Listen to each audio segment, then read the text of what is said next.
Welcome to the Freedom from Mold podcast. I'm your host, Sven Hosford. I'm a mold survivor, and this podcast and website are my curated list of the best products, services, and professionals that can help you and other mold survivors continue to survive and even thrive. If you're watching this podcast, the chances are very good you've been toxed and you're working on recovering from it. When I had a mold-induced heart attack in 2015, I spent a month in a naturopathic clinic working on cleaning out my system and somehow trying to straighten out my life. If only there had been a mold-free place I could have gone until my body was clean. I had to stay in the clinic. If only there had been people who really understood mold to come and remediate my possessions as well as my home. Most of all, if only I could have afforded these things, even if they were available.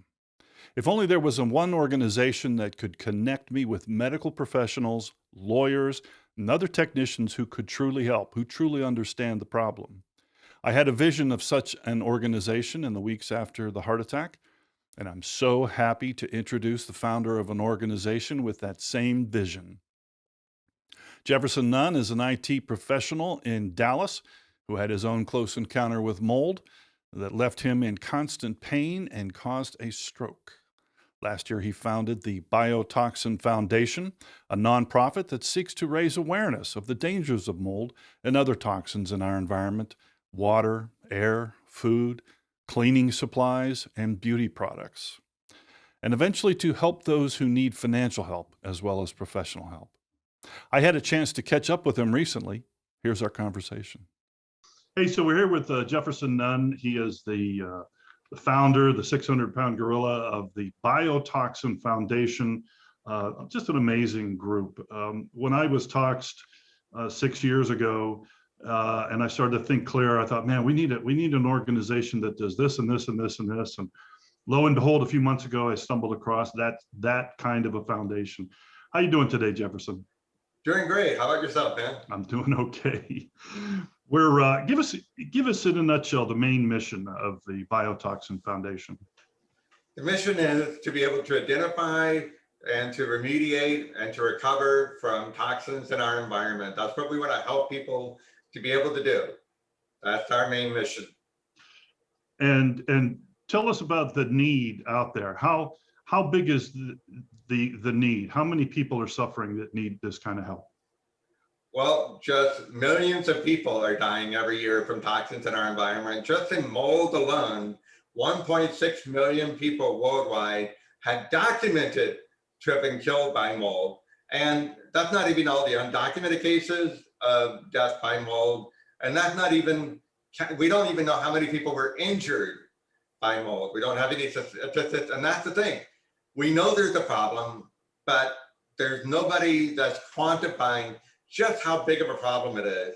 And I happen to believe that, just like what they said on the cover of Scientific American, that mold or fungus is the next big outbreak that we're going to be facing.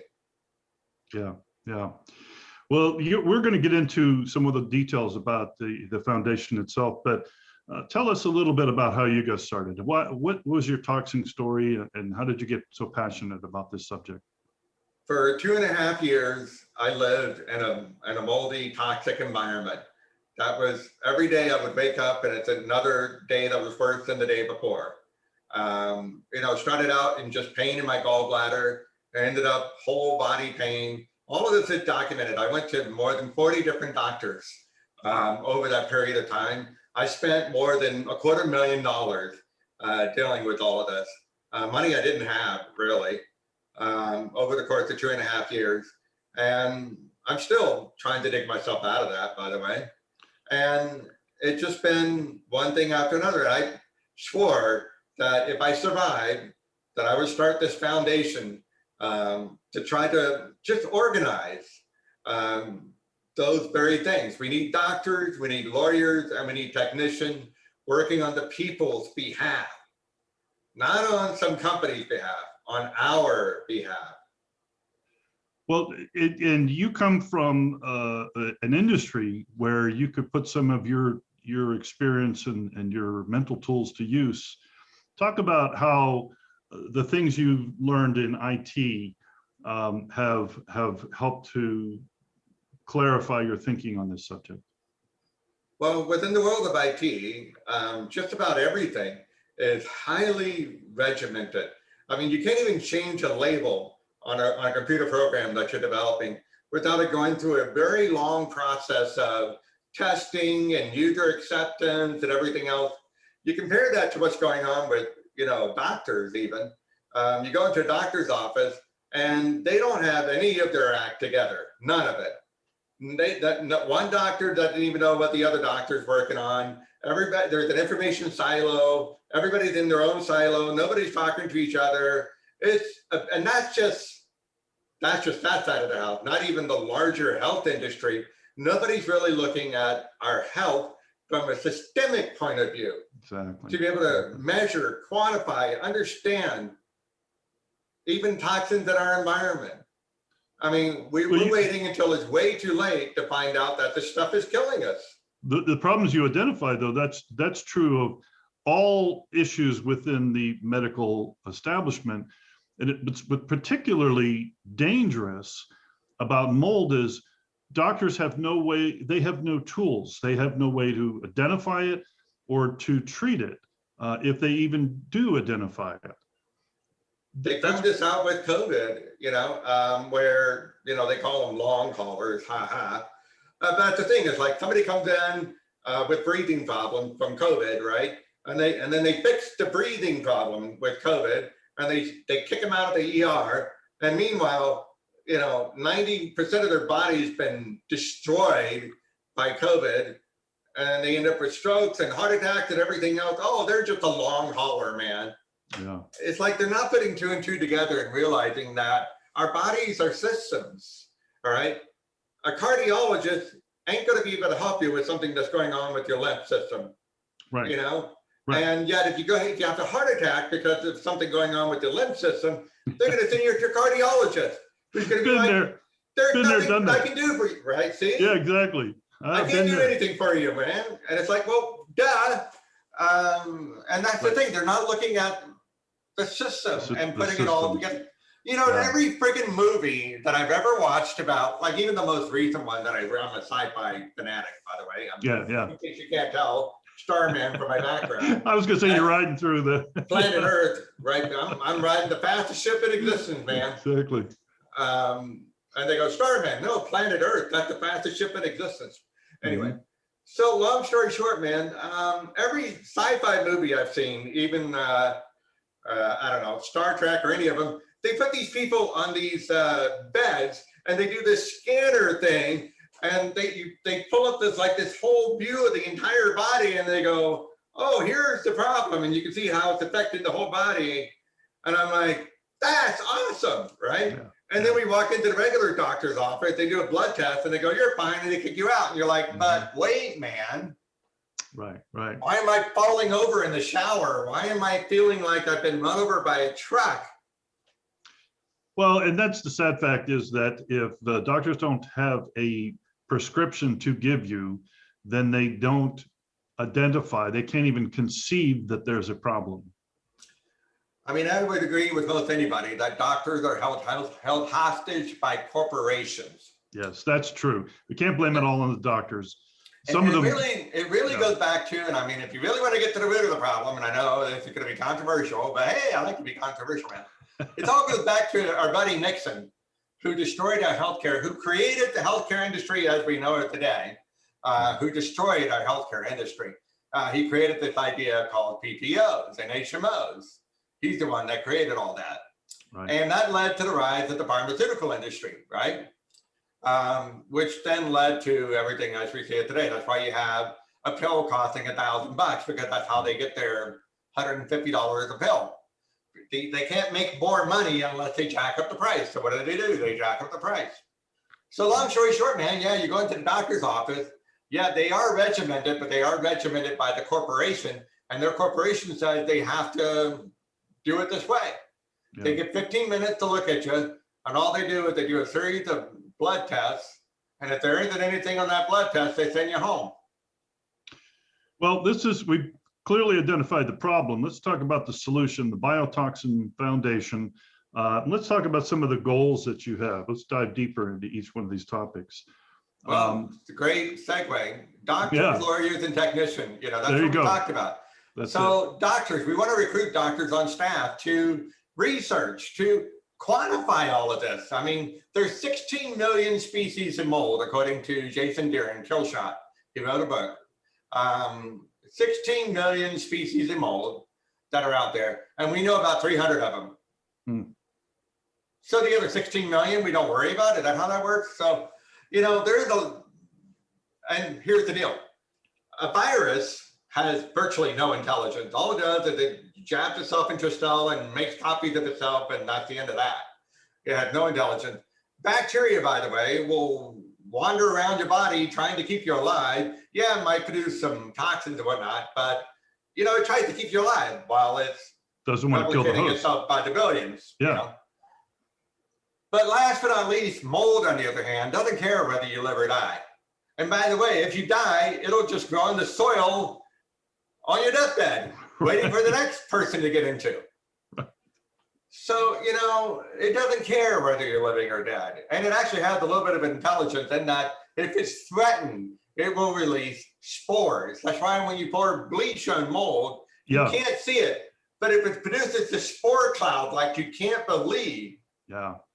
Well, the same thing I think I've read happens with vinegar too. And vinegar is actually a good thing to use on mold. But if you just spray vinegar on it, it releases, like I said, a cloud of spores. That's crazy, amazing, and dangerous. I mean, it's one thing if you're talking about this much mold on a bathroom tile. I mean, that's one thing. The quantity of spores released is tiny. Right. But if you're dealing with moldy basement, call in a professional, which is why we're going to have on our website, you'll be able to type in a zip code, get a list of doctors, get a list of lawyers, get a list of certified technicians.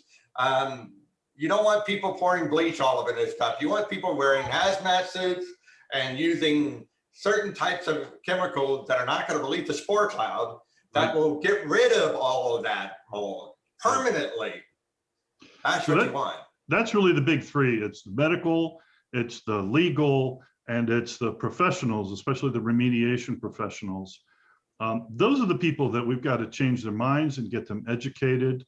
And you've got some great ideas about how to do that. Yeah, there's in 1993 or 1996, somewhere there, there's a thing called ToxNet. The series of universities got together and they described what a list of symptoms are.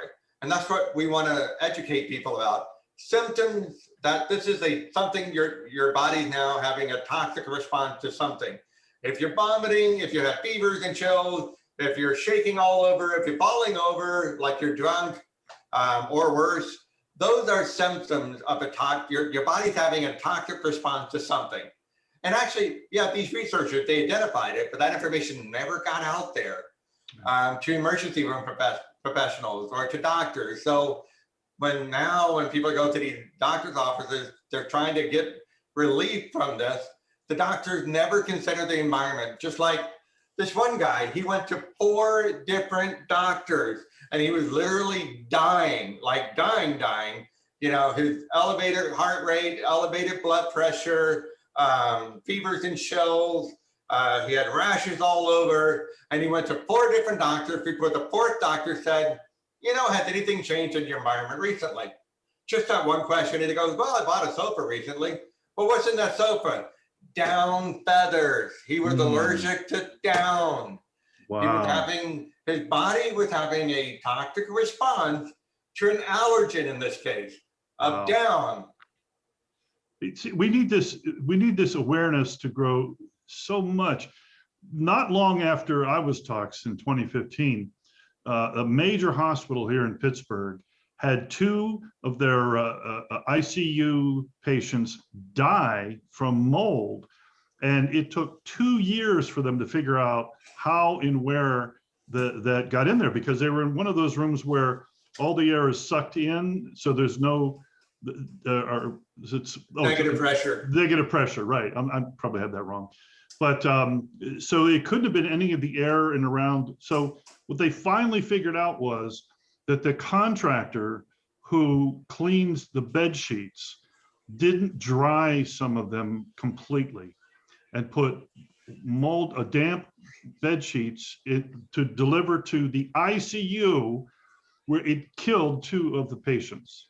I mean, that's a kind of ubiquitousness that requires the level of intensity that you're talking about with this foundation, a level of educating everybody. That's what we need. I mean, it'd be great if we had a $100 test kit that these people could use and to check to see if the air is safe before they do a procedure. I mean, just something that simple. I mean, we could all use one of those. Change lives. Yeah, that would change lives. That's not even the worst of it. The Seattle Children's Hospital, a couple of years ago, before all this COVID thing hit, had 9 kids die from mold, aspergillus mold, that got a foothold in their body from the emergency room, from the surgery room that they were in. 9 kids, man, and they covered it up. They didn't want that news getting out there. Yeah. And that's the thing. It's like, I don't understand why, on the one hand, though, like with a straight face saying mold is the problem. And then on the other hand, people literally die from it. Yeah. And they treat it like what Jason Deeren found out. The CDC barely wanted to acknowledge this mold outbreak. Yeah. And, you really got to wonder about all that. And that's why we just need tools. I mean, well, then at this point, I don't care the rationales or whatever. I just want doctors to come up with studies. Prove it to me.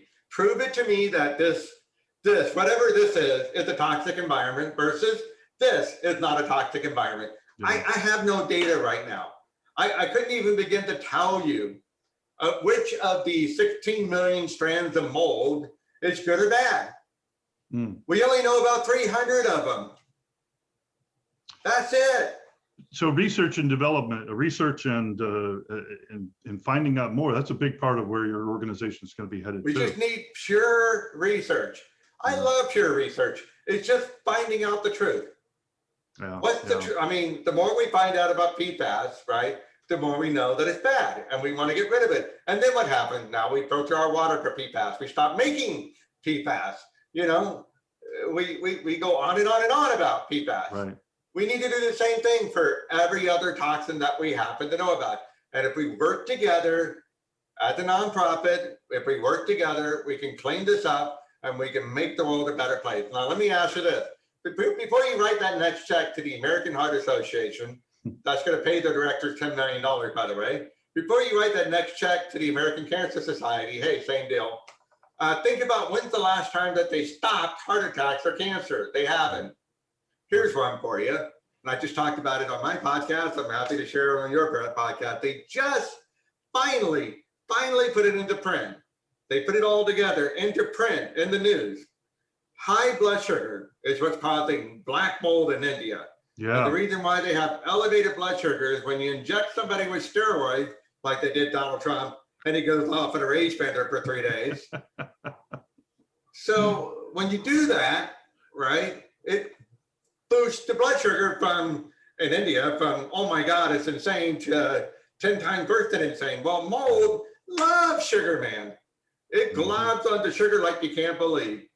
So when it does that, it gets into your body, and of course, your body doesn't like mold, and you end up dying from it. But on top of that, mold, the number one place it likes to go to is the sugar factory called the pancreas.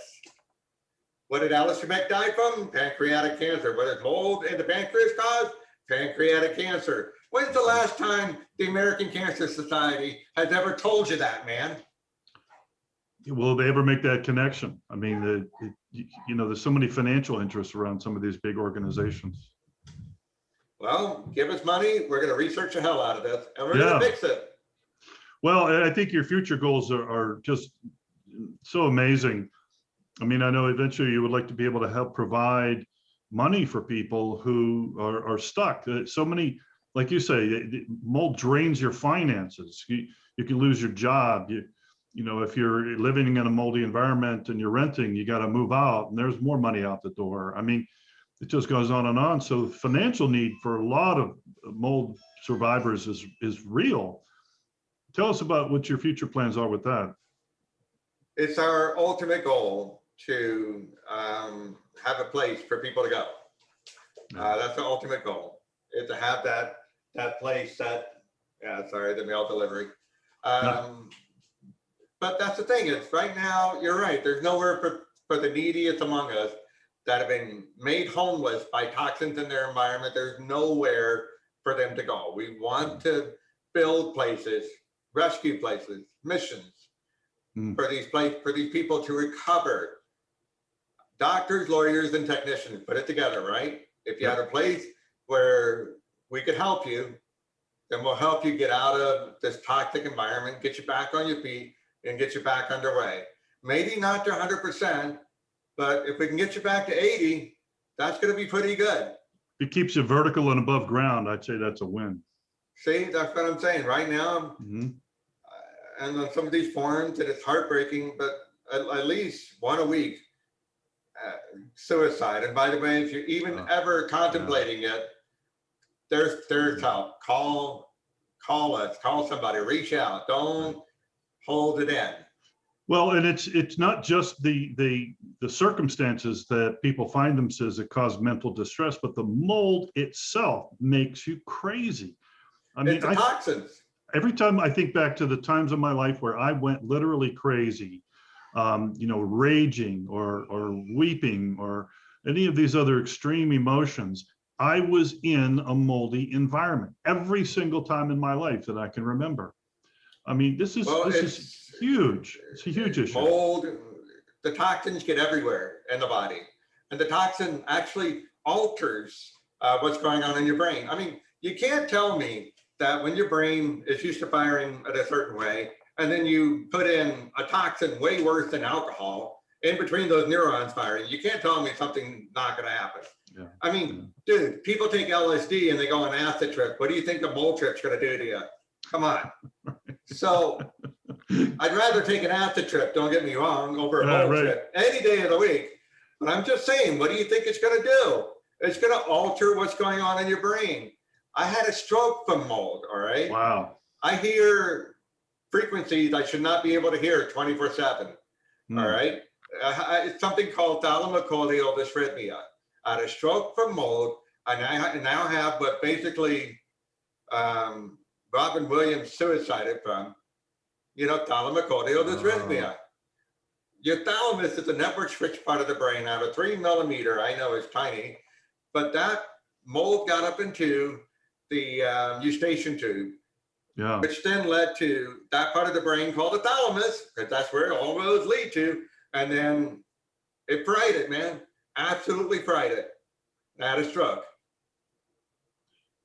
Well, I'm glad to see you've recovered to the point that you have, and we've talked a few times, and I know you have good days and bad days.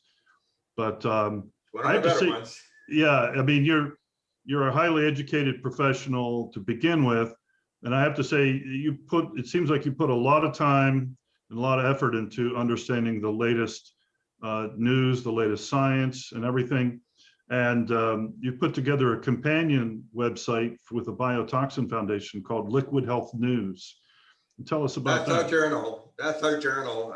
Just like, different organizations put out different journals, right? Our journal is the Liquid Health News. And there, we're trying to educate people about the toxins that are in our environment. There's no central place that you can go to think of it like a radar, right? There's no radar for what's going on in our environment, where we've created one to at least become a little bit more aware about what's going on relating to toxins in our environment. And that's where we want to lead to, is like, here's our detection, here's our ability to remediate. If there's a product out there that'll help detect toxins, we want to educate people about it and talk about it. If there's a product that'll help you recover from it, we want to talk about it in a non-partisan way. And this is the key. We're not paid. None of us are at the Biotoxin Foundation. No director will ever receive a salary. I'm sorry, but the days of $10 million directors, they're over. I mean, it's one thing if, we pay for a trip for somebody to go talk to somebody about something. That's one thing. But you're not going to be living rich and large like the American Cancer Society, the American Heart Association. They're living large, man, off your donations. And if you don't Yeah. believe me, go check out their latest financials. Yeah. And then Yeah. go check out our financials. It's all public. Well, it's a great vision. I wish you the best. I'm going to be supporting you the whole way and cheering you on. Thank you. Talk about what are the current priorities? What are the things that you want to get done in the next 3, 6 months, 12 months? Yeah, right now we're just organizing, trying to get the website in a better position than it is right now. You have to start somewhere. We're starting at ground zero. But like I said, that's our initial vision for the website, is to be able to plug in a zip code and get a list of resources. We're going to start with those basics, be able to see articles about what is the toxic response. For example, there was this guy that had fibro, right? And that's that big category. If a doctor doesn't understand what's going on with you, they're going to say fibro. That's the code word for we don't know. Fibromyalgia. We don't know, man. So next time you hear somebody's been diagnosed with fibro, you might want to dig a little deeper. There was this guy that was an electrician for like 30 years, and he finally retired. He was in agonizing pain for 10 years. He went to doctor after doctor after doctor that just did the usual, hey, take a chill pill and check back in 6 months. And he just lived with agonizing pain for 10 years. I don't know, man. I don't know how he did it. I mean, I did it for a couple of years and I thought that was hard. This guy did it for 10. Finally, he gets to doctor number 4 and he goes, hey, man, have you ever had a heavy metal test? What's a heavy metal test? The guy was an electrician. Think about it. Yep. His hands were on what? Copper, aluminum, metals. He's cutting metals. If you did any welding. Metal. Yeah. If you did any welding. He's breathing metal, living metal, basically, for 30 years. Yeah. All that metal. So he does chelation therapy. Pain goes away. Wow. Imagine if he did chelation therapy 10 years earlier. He could have avoided 10 years of agonizing pain. What's that worth? Well, it's like we talked about. Doctors don't want to give you a solution unless it's a pharmaceutical solution. So they don't know about, you call it chelation. I've heard chelation. Chelation, sorry, yeah. Yeah. I tried one of those, the foot baths, the ionic foot baths. And the first time I did one, there was all these little dark specks. And the pharmacist says, well, you ever been around in lead or heavy metals? I said, well, I lived 2 years on a US Navy warship. Yeah, 9 months of that was in the yards where people were chipping lead paint and ripping out asbestos and all kinds of groovy stuff. So it's possible I had some metals in there, but it seems to have cleared up. But man, that's a scary thing to find out you've got all this metal in your system. It's really toxic. Some of those are forever metals. Yeah. And that's it. I mean, we're around this stuff 24/7. And there's, like I said, there's no way to measure it. There's no way to quantify. I live on information. And if there's not enough information around something, well, that's job one. We got to organize the information, and that's what we're doing on our website. We're starting with that. We're going to organize the information. We're going to develop a way to start quantifying just what's going on in our environment. Once we can start there, you hear about these big data tools. This thing right here, I mean, I'm happy to say I'm supporting big data research. It's fine. I want this data going into a database somewhere, because now we can quantify it. Once we can quantify something, we can now do something about it. We can remediate it. That's why you hear all these doctors that now finally started to say, hey, let's move around a little bit more, because we've had freaking 30 years of drinking sodas and sitting on couches watching Simpsons. Yeah, that's for sure. What do you think's going to happen? I think the Liquid Health News is a wonderful source of information, and I was happy to record a podcast with you here earlier today. I think you got some great guests on there, and you really are very knowledgeable about a lot of the latest science. And so I really appreciate that. I'll be supporting you and using your site as a source of information for a long time. Thank you. And Freedom from Mold also looks amazing. I hope more people can experience that freedom from mold. I mean, that's what it's all about. Well, we just hope to give people the tools and I don't want to call you a tool, but you are one of the sources, I think, Happy one to of the be called services. and called worse. That's for sure. So it's great talking with you today, Jefferson. Best of Thanks. luck here in the future. Appreciate it. All right. Take care now. If you'd like to help support the Biotoxin Foundation in its mission to raise awareness, build a network of professionals, and bring direct financial support to those in dangerous situations, please visit biotoxin.foundation. Please help support this worthy and important cause. Well, that's it for this edition of the Freedom from Mold podcast. I'm Sven Hosford, wishing you good health.